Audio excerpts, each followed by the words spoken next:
Mr. Speaker, I stood in this very same spot on the 8th of March and spoke about abandoned vehicles. I'm honored to be able to stand again to update this honorable House and speak about a topic that is close to my heart and to the hearts of many Bermudians: cleaning up abandoned vehicles. Mr. Speaker, for too long, we have seen these rusty, broken down cars, bikes, trucks littering our streets, our parks, and our neighborhoods. They are not only an eyesore, but also a health hazard, a fire risk, and a source of pollution. They diminish the beauty and the dignity of our island, and they undermine our sense of pride and community. Mr. Speaker, for years these vehicles have been lying around unsightly and neglected, scattered across our landscape like forgotten relics. They tarnish the beauty of our island, becoming eyesores in the midst of our surroundings. These abandoned cars, trucks, motorcycles, and auxiliary bikes are not just rusting hunks of metal. They are symbols of our neglect and reminder that we have strayed from the path of responsibility and care that once defined us. Mr. Speaker, when you and I were young, the words "Keep Bermuda Beautiful" were not just a slogan. They were a way of life. We took pride in our surroundings and understood the importance of maintaining the pristine conditions of our island. But somewhere along the way, those words have faded from our daily conversations and perhaps from our collective consciousness. Mr. Speaker, it is time to rekindle that spirit. It's time to take action and restore the beauty of Bermuda.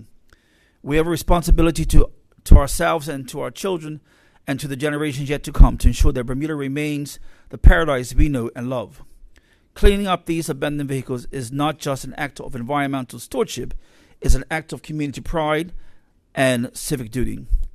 Mr. Speaker, I'm here to tell you that we have and are taking action. We are not going to tolerate this situation any longer. We're going to reclaim our public space and restore our environment. We're going to keep Bermuda beautiful. Words we do not hear often as when we were growing up, Mr. Speaker. We are going to show the world that we care about our island and our people, that we're willing to work together to make a difference. This is not a task that the government can do alone. It requires the cooperation and participation of all Bermudians. And I'm proud to say that we have seen an overwhelming response from the public. We have received many calls, emails, and WhatsApp messages from concerned citizens reporting the locations of abandoned vehicles and urging us to take action.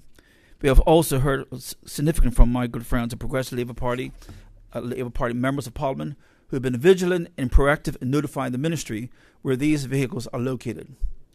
Mr. Speaker, on average, the department receives up to 4 or 5 reports per day via email and telephone.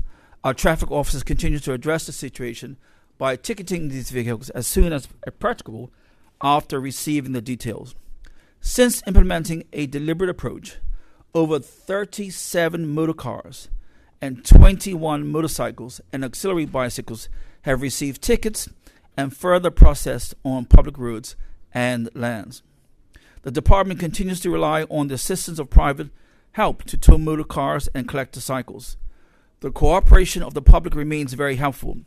In fact, members of the public recently identified a dumping ground in Pembroke Parish where 7 motorcycles had been stripped beyond recognition and abandoned. Those bikes have been collected and processed. This initiative continues to reap benefits because of the collaborative effort by the Transport Control Department and Parks Department, KBB, and private vendors who assist with vehicles removal. Mr. Speaker, I'm pleased to announce that as of today, reporting date, our team will have addressed all reported abandoned vehicles by Tuesday, coming July 2nd. It is important to emphasize that departments involved cannot deal with vehicles abandoned on private property. However, advice is given to affect property owners regarding the proposal of vehicles as stipulated in Section 68 of the Motor Car Act 1951. I want to thank each and every one of you for your civic engagement and your sense of responsibility. You have shown us that you love our island and you want to see it thrive. And I also want to thank the team at TCD who have been working tirelessly and diligently to remove these vehicles and dispose of them properly. They have gone beyond the call of duty, often working long hours and in difficult conditions to clean up Bermuda. They have shown us that they are not just public servants, but public heroes. They deserve our gratitude and our applause.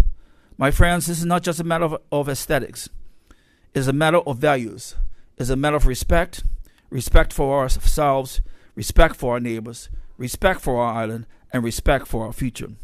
When we clean up abandoned cars, we are not just removing junk, we are removing obstacles. Obstacles to our vision, our potential, our prosperity. We are creating space for beauty, space for opportunity, space for growth.